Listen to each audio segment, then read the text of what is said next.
Recently, I've started looking more and more into different mechanical keyboards that I can use for my desk setup. Through searching online and watching different YouTube videos, I stumbled across a company called Azio. Now, from what I can see, they've been making some pretty unique retro mechanical keyboards for a little while now. However, after looking across their website for a little while, I did stumble across this mechanical keyboard. This is a limited edition retro compact mechanical keyboard in what Azio are calling Poseidon Blue. It's a limited edition blue version of Azio's retro compact keyboards. Hi, my name's Colin and I'm a junior doctor working in the UK. In another slightly different video from my usual videos, I'm going to be talking about Azio's new limited edition Poseidon Blue retro compact mechanical keyboard.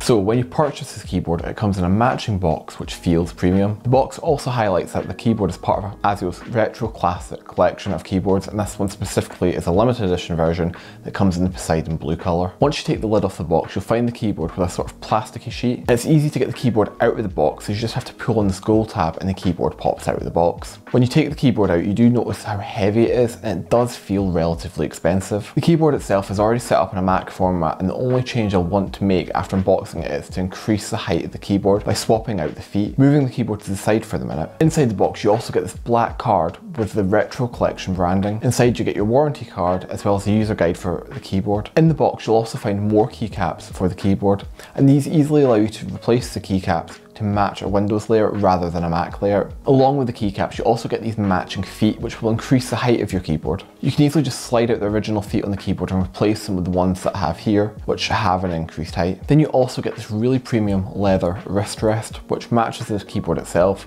and is outlined like the keyboard in aluminium. The colour matches the keyboard and it's also the exact same length. Then in the box you get this smaller white box. Inside this you get a branded Azio travel bag for your keyboard along with a brush for dusting off the keycap. Then you finally get a USB Type-C to USB Type-A cable. I really wish companies would change this to putting USB Type-C to USB Type-C cables in instead. I do have an adapter though, so it's not the end of the world. The final thing which you get, which technically isn't inside the keyboard, but you do get when you purchase the keyboard, is this blue leather elephant keyring.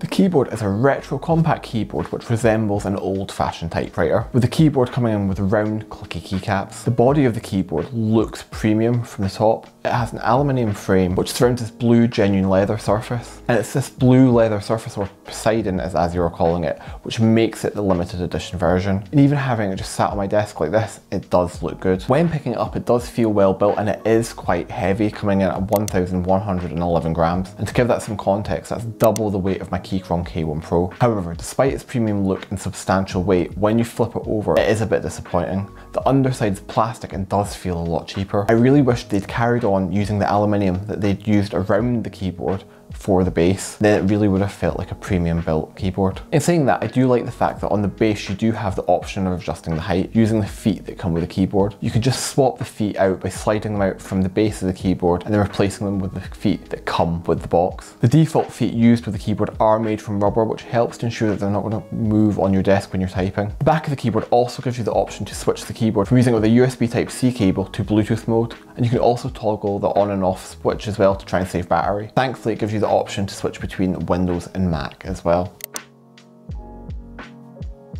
This retro limited edition mechanical keyboard comes in two colours, and here I have the Poseidon Blue version, but the other colour you can get is a sort of light grey colour, although it seems to have a sort of greenish tinge to it as well. I ended up choosing the blue colour just because I liked it a bit more and I thought it would match some of the things that I have on my desk already.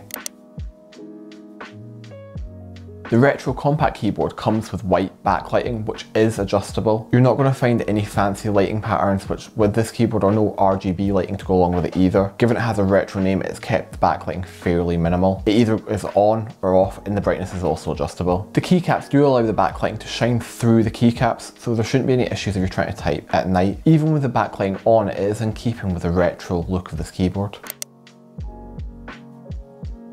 The keyboard comes with keycaps which really do feel high quality. They are plastic, but each key is surrounded in an aluminium metal, which matches the aluminium metal that surrounds the body of the keyboard. It also gives it a little bit more weight, which improves the typing experience. The keyboard out of the box is formatted for Mac, however the box does include Windows layout keycaps, so these can be easily changed if you're planning on using it with a Windows PC. The switches that come with the keyboard are made by Kale, although they are called Azio type-lit mechanical switches. They do give that a really clicky sound when typing, and this does mimic that sound that you would get with a typewriter. All the keys feel stable when typing, even when you're hitting the bigger keys like the spacebar. There's no wobble at the edges of the key, and this just improves the typing experience. Included with the keyboard in the box is a matching Poseidon blue palm rest. This again is encased in an aluminium matching frame. The main material used for the palm rest is actually premium leather, and as I said, it matches that Poseidon blue colour. Palm rest goes perfectly and is really comfortable to use with the keyboard. I definitely think there is a benefit to having a softer palm rest, as it does improve the typing experience and it's just a lot more comfortable.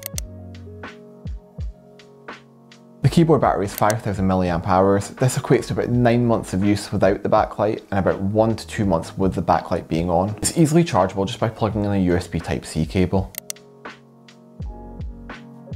Now the keyboard is quite pricey. It comes in at £205, and then that doesn't include the cost of shipping. That also doesn't include the fact that you're likely going to have to pay a customs charge if it's being shipped from the US. If you are in the States, a keyboard can be purchased for around $260. First of all, I really do like the keyboard. It is different and it is fun to type on. However, if I was to use it for typing at a university essay, for example, or any other work that involved an intense amount of typing, I would default back to my Keychron keyboard. The Azio Retro Compact keyboard does lose a little bit of function in order to give it that more retro compact look that it's basically aiming for. In saying that, the keyboard is enjoyable to type on, and I am happy to have it on my desk as part of my desk setup. The colours and the build quality are really good, and it does give that really clicky mechanical keyboard sound. It does mimic a typewriter. And because it does mimic that typewriter, it does give a bit of novelty to the keyboard itself, and it is a high quality build keyboard. At some point I would like to try out the full size retro mechanical keyboards that Azio offer. This is just a compact version. Hopefully you found this video useful, and if you have, please give this video a like and subscribe to my channel. Thanks for watching, and I'll see you in my next video.